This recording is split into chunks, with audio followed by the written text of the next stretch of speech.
Cintailah kebenaran, maka kebenaran akan memerdekakan kamu. Natal memperingati hari kelahiran Tuhan kita Yesus Kristus dirayakan tanggal 25 Desember. Benarkah penghitungan hari kelahiran ini didasarkan pada Yom Kippur dan dikaitkan dengan Hanukkah? Saya perhatikan dewasa ini, ada kecenderungan kita melihat Alkitab seakan-akan buku sejarah, buku laporan sejarah. Sehingga semua yang ada di dalamnya dicoba ditunjukkan bukti-buktinya bahwa ini sesuai dengan sejarah. Saya tidak menyangkal bahwa dalam Alkitab itu ada unsur-unsur sejarahnya, tapi dia bukan buku laporan sejarah. Nanti kalau Anda menemukan teks-teks yang sepertinya tidak sesuai dengan fakta sejarah, lalu jangan tiba-tiba stres, goyah imannya, lupa bahwa Alkitab itu buku kesaksian iman. Pesan imannya jauh lebih kuat daripada pesan sejarah. Nah, salah satu contoh yang menarik ialah kelahiran Yesus. Ada yang begitu berani mencoba menunjukkan lahirnya Yesus itu persis 25 Desember. Yang lain katakan, enggak, Yesus tidak lahir tanggal itu. Kemudian ada juga yang karena begitu yakin Yesus pasti lahirnya 25 Desember, maka perayaannya harus 25 Desember. Kalau sebelumnya atau sesudahnya tidak sah. Yang lain bilang, wah jangan dirayakan, itu dari kafir. Nah, saya tunjukkan satu contoh bagaimana kita menanggapi hal-hal yang demikian. Betulkah ada bukti Yesus lahir 25 Desember? Ada yang mencoba memastikan atau meyakinkan bahwa dia memang lahir tanggal 25 Desember dengan mengambil penyataan dari Yohanes Chrysostomus tahun 386 yang menyatakan Sakaria mendapat kabar malaikat pada hari Yom Kippur. Dan berdasarkan itu lalu dihitunglah Natal itu, kelahiran Yesus itu 25 Desember.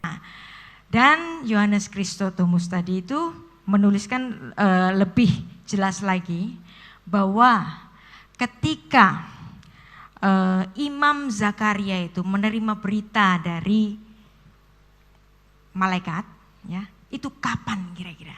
Nah, dikatakan bahwa itu adalah terjadi pada hari raya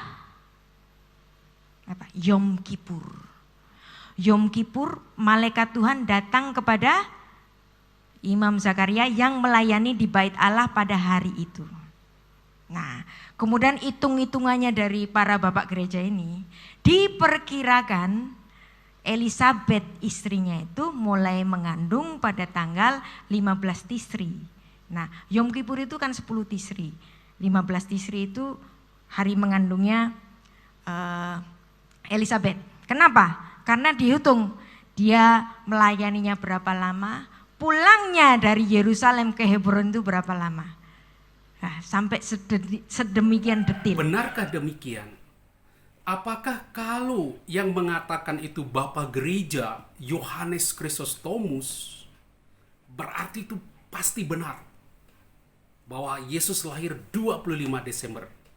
Akan saya berikan jawabannya, tapi subscribe dulu ya. Dan akan saya tunjukkan apa sebetulnya makna Natal itu dan bagaimana kita membaca teks-teks kelahiran Yesus.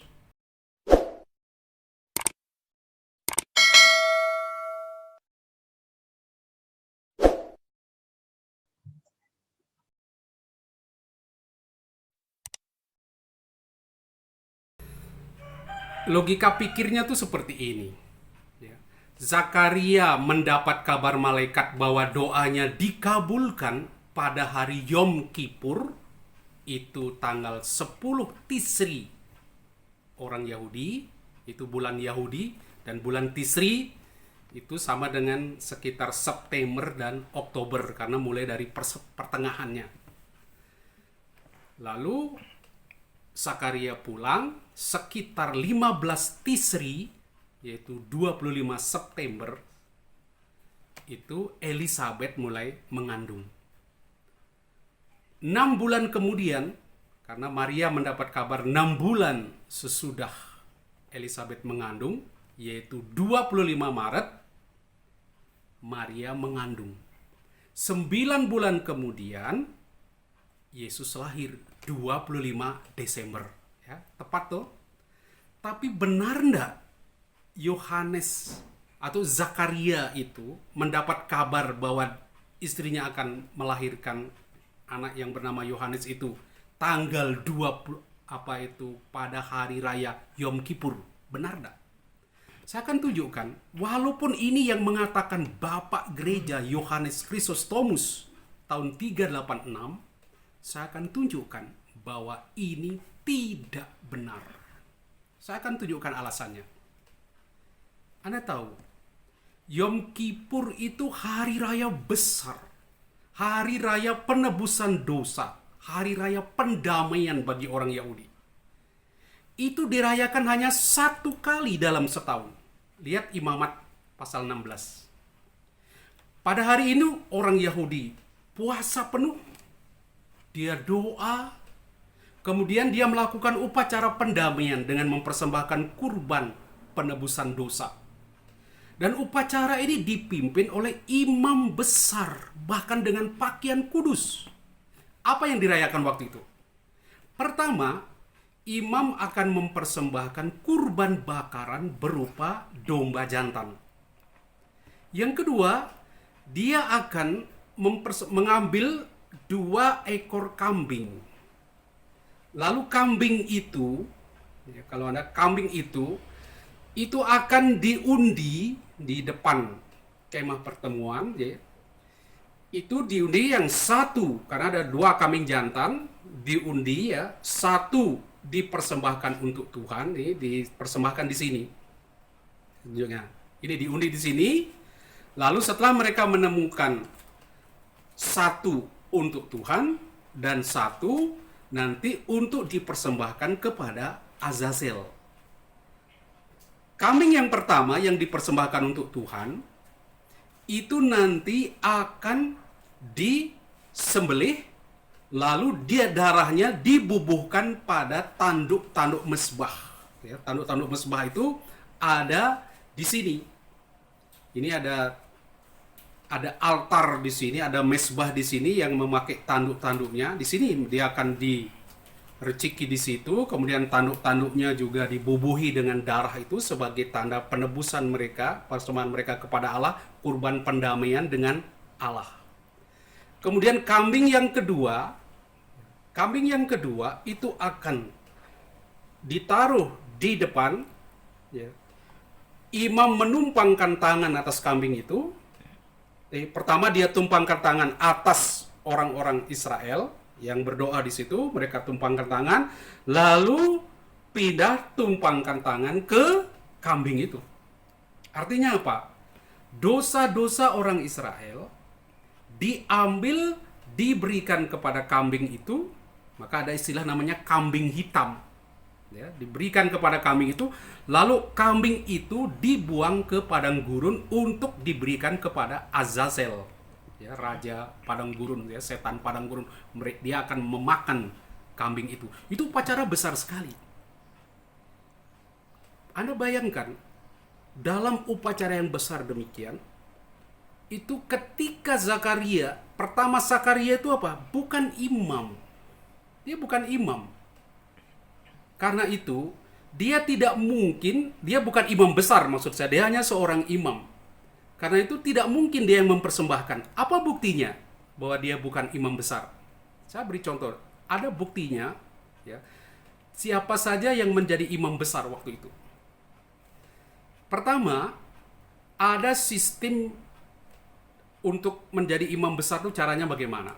Pertama, dulu orang yang menjadi imam besar itu harus dari keturunan Sadok. Tetapi setelah Israel dikuasai oleh Yunani, kemudian pada zaman Antiochus IV Epiphanes yang galak sekali menyerang orang Yahudi, dia mendepak imam besar Onias kedua sekitar tahun 175, lalu mengganti dengan Yason. Nah, mulai inilah justru yang menentukan pemilihan imam besar itu dari pemerintah, dari Antiochus dan keturunannya, ya, pengganti-penggantinya. Tapi Antiochus kemudian dikalahkan dalam perang Makabe, muncul dinasti Hasmonia. Keluarga Hasmonia ini yang menjadi imam besar. Tapi setelah Hasmonia dikalahkan oleh Roma dan Israel ada di bawah Roma, yang menentukan imam besar itu justru Herodes. Ya. Jadi mereka pengangkatan itu harus persetujuan Herodes. Karena itu tidak lagi mengikuti kriteria yang model dulu dari keturunan Sadok. Sehingga kalau kita lihat daftar imam besar di Israel pada zaman Yesus, tidak ada nama Zakaria. Coba Anda lihat. Ini saya tunjukkan. Ya, mulai tahun 5 sebelum Masehi sekitar itu ya. Ini ada Matias, ada Joasar, Eleasar. Lihat di tahun kematian Yesus tahun 18 sampai 36 itu Kayafas. Tapi lihat tidak ada nama Zakaria sebagai imam besar. Tidak ada. Jadi dia bukan imam besar, dia tidak mungkin memimpin upacara Yom Kippur. Apalagi upacara itu upacara besar. Anda masih ingat ketika terjadi perang 6 hari tahun 1967. Arab, Suriah, Mesir, Yordania tahu bahwa ini peristiwa besar Yom Kippur itu, Israel akan puasa total. Mereka hanya doa saja. Sehingga mereka siap-siap mau menyerang Israel pada tahun 1967 itu. Tapi intelnya Israel rupanya cukup canggih, tahu apa tuh rancangan-rancangan Arab. Tepat sehari sebelum Yom Kippur, mereka batalkan Yom Kippur. Sehingga ketika Arab mau menyerang mereka, Israel sudah siap. Dan karena Yom Kippur batal, mereka justru menghancurkan Arab. Dan merebut begitu banyak tanah pada tahun 1967 itu. Nah, itu yang saya katakan, ini peristiwa besar Yom Kippur, bukan peristiwa sembarangan. Apa yang Anda lihat dikisahkan di dalam cerita Zakaria itu bukan hari raya Yom Kippur. Zakaria bukan imam besar, dan perayaannya itu sebetulnya perayaan yang sederhana. Coba kita lihat teksnya ya, untuk menegaskan kembali bahwa ini bukan Yom Kippur. Dikatakan di sini, pada zaman Herodes, Raja Yudea, ada seorang imam yang bernama Zakaria dari rombongan Abiya. Jelas dikatakan rombongan Abiya. Istrinya berasal dari keturunan Harun, namanya Elisabet. Ya, keduanya hidup benar di hadapan Allah dan menuruti segala perintah dan ketetapan Tuhan dengan tidak bercela. Lihat di ayat 8. Pada suatu kali, waktu tiba giliran kelompoknya, Zakaria melakukan tugas sebagai imam di hadapan Tuhan, bukan imam besar. Ini mengapa terjadi ada kelompok-kelompok demikian?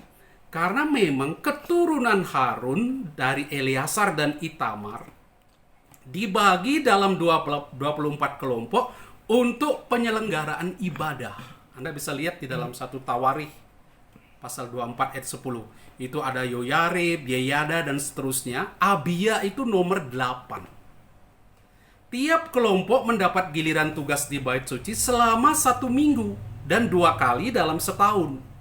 Karena itu ini hanya giliran tugas di bait Allah, giliran kelompok, bukan tugas imam besar. Jadi ini penting diingat bahwa ini tidak mungkin Yom Kippur karena Zakaria bukan imam besar. Ini hanya giliran sebagai imam biasa. Kedua, coba lihat kata-kata di ayat 10. Pada waktu pembakaran dupa ukupan, seluruh umat berkumpul di luar dan sembahyang. Jadi memang tugas imam itu antara lain membakar ukupan secara rutin 2 kali sehari, pagi dan senja. Nah, di bait Allah itu ada 2 altar. Ada 2 altar di situ. Kalau saya lihat, Anda perhatikan di sini. Jadi umat itu ada di luar di sini. Ya, dia ada di luar. Di dalam itu ada altar ini altar untuk kurban bakaran. Inilah kalau mempersembahkan domba dan sebagainya, ini di luar di sini kurban bakaran. Ya, karena tentu ada darah, macam-macam asapnya enggak karu-karuan itu, ya, maka dibakar di sebelah sini, di luar di sini. Tapi di dalamnya ada mezbah lain. Ya, inilah yang disebut dengan mezbah untuk pembakaran ukupan, pembakaran dupa. Disinilah Zakaria mempersembahkan atau membakar ukupan. Ini dilakukan 2 kali dalam sehari, pagi dan senja. Di sini ada tempat Maha Kudus, ya, pas, karena itu dia harus bakar di situ supaya doa-doa mereka sebagai asap yang harum di situ dipersembahkan terus-terusan kepada Tuhan yang ada di ruang Maha Kudus. Ini tugas imam. Imam yang masuk ke sini, umat ada di luar. Jadi Zakaria itu sedang ini mempersembahkan kurban yang sehari-hari, kurban ukupan, bukan hari raya Yom Kippur. Ya, ini karena itu saya katakan ini bukan hari raya Yom Kippur, tidak mungkin. Ya, ini upacara biasa.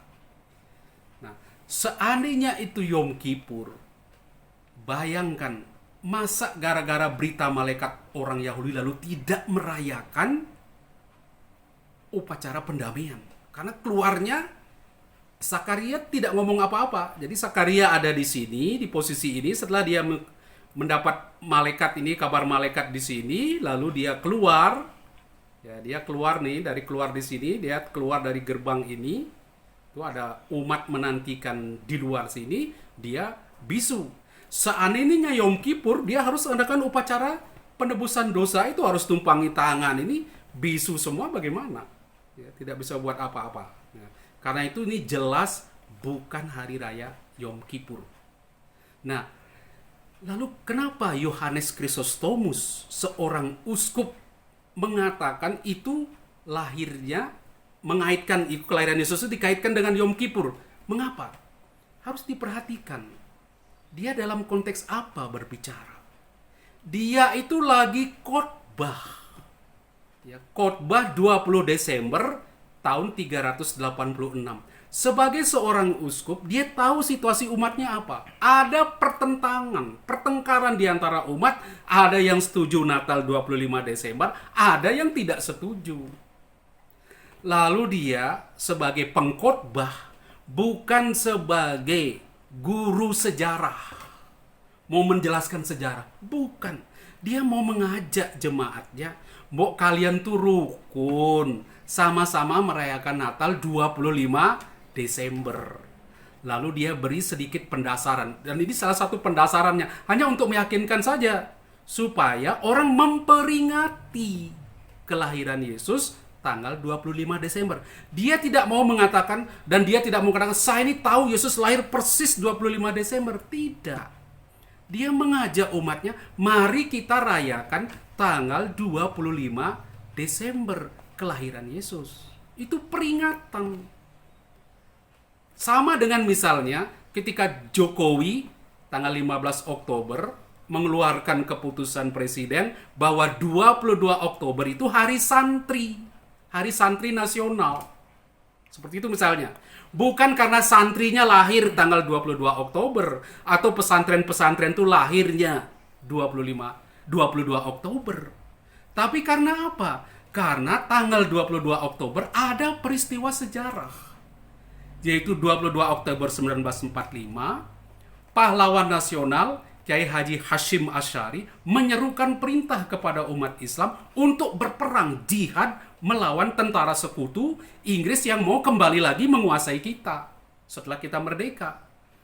Nah, dengan demikian, dengan membuat 22 Oktober sebagai hari santri nasional, bukan mau dikatakan, para santri lahirnya 22 Oktober, tapi untuk mengingatkan peristiwa yang luar biasa itu, dan diharapkan para santri mempunyai semangat jihad begitu untuk mempertahankan kemerdekaan Indonesia. Itu pesannya.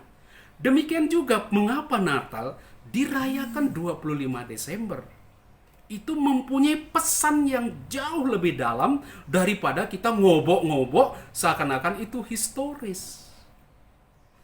Jadi saya mau katakan, Alkitab bukan buku laporan sejarah. Apalagi sejarah dalam pengertian kita sekarang ini. Ada videonya, ada syuting di persis kita tahu. Tidak pernah. Tapi dia lebih merupakan buku kesaksian iman yang punya pesan-pesan teologis. Makna itulah yang penting. Jangan sampai itu hilang karena kita ribut dengan historisitasnya. Jadi kisah tentang kelahiran Yesus di Injil Matius maupun Injil Lukas itu sebuah pengantar tentang hidup Yesus yang sangat teologis, bukan terutama historis. Nah, bagaimana kita harus menyikapi hal yang demikian? Perayaan Natal merupakan peringatan hari kelahiran Yesus. Allah menjadi manusia, hadir di tengah-tengah kita, Immanuel, dan dia hadir bagi segala bangsa. Itulah sebabnya Bapak-bapak gereja, uskup, paus menetapkan tanggal 25 Desember sebagai peringatan kelahirannya, bukan karena mereka tuh tahu Yesus lahir persis tanggal 25 Desember. Tetapi karena 25 Desember itu mempunyai makna yang dalam. Mungkin bapak-bapak gereja di Timur Tengah, di Palestina dan sekitarnya melihat ini berkaitan dengan Hanukkah yang dirayakan 25 Kislev. Walaupun Hanukkah juga tidak selalu 25 Desember, tapi sekitar itu. Tapi mereka melihat di balik Hanukkah itu ada perayaan terang. Dan mereka mengimani Yesus itu cahaya ilahi. Terang yang sejati. Terang yang kamu cari itu bukan lagi terang dari baik Allah. Tetapi Yesus ini, dialah cahaya Bapa, cahaya ilahi yang menerangi setiap jalan manusia. Kemudian, bapak-bapak gereja atau mungkin uskup, paus di Roma, menetapkan lagi tanggal kelahiran Yesus, peringatan kelahiran Yesus Kristus 25 Desember. Mungkin dia mengembangkan bukan hanya dari Hanukkah, tapi juga peristiwa kelahiran Sol Invictus, matahari yang tidak terkalahkan. Artinya apa? Dia melihat Yesus sebagai cahaya sejati, bahkan sebagai matahari sejati. Dialah matahari kita yang sebenarnya. Karena di zaman itu ada orang menganggap matahari itu dewa. Tidak. Jangan lihat matahari itu sebagai Allah. Yesuslah matahari sejati. Dengan demikian dia meluruskan pandangan-pandangan yang keliru. Tapi bukan berarti lalu kita katakan, oh kalau kita mengatakan ini berkaitan dengan Hanukkah itu tidak kafir. Kalau itu berkaitan dengan matahari sejati, Sol Invictus itu kafir. Dari mana kita punya kriteria mengkafirkan orang lain? Kalau itu cahayanya dari bait suci, berarti itu tidak kafir. Lalu kalau itu matahari, mengacu kepada matahari, berarti itu kafir. Kan sama saja sebetulnya. Dia mau mengungkapkan apa yang menjadi inti di dalam Natal itu. Yaitu bahwa Yesus adalah cahaya ilahi, matahari sejati. Di balik itu, juga kita jangan mulai mengkafir-kafirkan sesuatu. Oh itu dari Eropa, kafir. Oh itu berkaitan dengan apa ini? Sol Invictus berarti itu budaya kafir. Jangan mau dipakai. Hati-hati. Kita terlalu mengkotak-kotakkan manusia di dalam kafir dan tidak kafir. Kita kembali ke cara pikir dulu. Memisah-misahkan orang. Orang Yahudi mengatakan orang Kristen kafir. Begitu juga sebaliknya. Kristen mengatakan Yahudi kafir. Lalu kita menuduh orang lain kafir, yang lain akhirnya saling mengatakan kafir. Kita lupa bahwa kita itu mengimani Allah yang esa, Allah yang satu, monoteistis. Tapi otak kita, cara pikir kita, cara bicara kita, cara omong kita, cara bertingkah kita mencerminkan kita itu politeistis. Seakan-akan ada Allah banyak. Allahnya orang Kristen, Allahnya orang Yahudi, Allahnya orang Hindu, Allahnya orang Islam. Banyak sekali Allah. Dan hanya Allah saya yang benar. Allah orang lain semuanya sesat. Ini cara pikir kita bagaimana. Nah, Natal mengajak kita berpikir secara baru. Allah berevolusi. Dia turun dari surga supaya menjadi manusia agar kita mengenal dia secara baik. Bahwa dia adalah cahaya bagi segala bangsa. Untuk semua orang, bukan hanya orang Yahudi dan orang Kristen, tapi semua orang yang menerima dia. Itulah sebabnya, lihat di Lukas kalau Anda perhatikan, dia sangat menekankan unsur terang. Kemuliaan Tuhan bersinar meliputi para gembala. Matius pakai cara yang lain. Orang Majus, 3 orang Majus dari timur, mereka berkata, kami telah melihat bintangnya di timur. Lihat cahaya besar di timur. Semua menunjukkan bahwa Yesus itu cahaya sejati yang menerangi kita. Dialah damai yang menunjukkan kepada manusia keselamatan. Tapi persoalannya apa? Damai itu sebuah tawaran. Kalau Anda menerima, Anda akan merasakan damai. Kalau Anda menolak, Anda tidak akan merasakannya. Itulah sebabnya Matius membuat kritikan yang tajam sekali kepada orang Yahudi lewat kisah kanak-kanak Yesus. Dia katakan apa? Kau lihat, kamu orang-orang Farisi, ahli-ahli Taurat, tahu di mana Allah lahir. Orang-orang Majus dari timur tidak tahu, mereka orang asing. Tapi mereka datang tanya kepada kamu, di mana Yesus lahir? Di mana penyelamat ini lahir?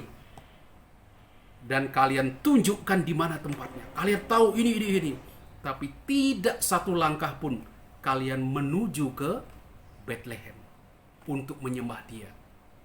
Anda mungkin tahu, kita hebat-hebat tahu. Tetapi kita tidak menerima dia, kita tidak menyembah dia. Inilah pesan Natal bagi kita. Jangan sampai kita yang merasa diri kita hebat, merasa diri kita bukan orang kafir, justru malah menutup diri menerima cahaya itu dengan cara pikir kita yang sempit. Semoga tawaran Yesus akan Natal sebagai kedamaian ini benar-benar masuk di dalam hati kita dan kita bisa menyalami sesama kita damai Natal, sukacita Natal. Amin.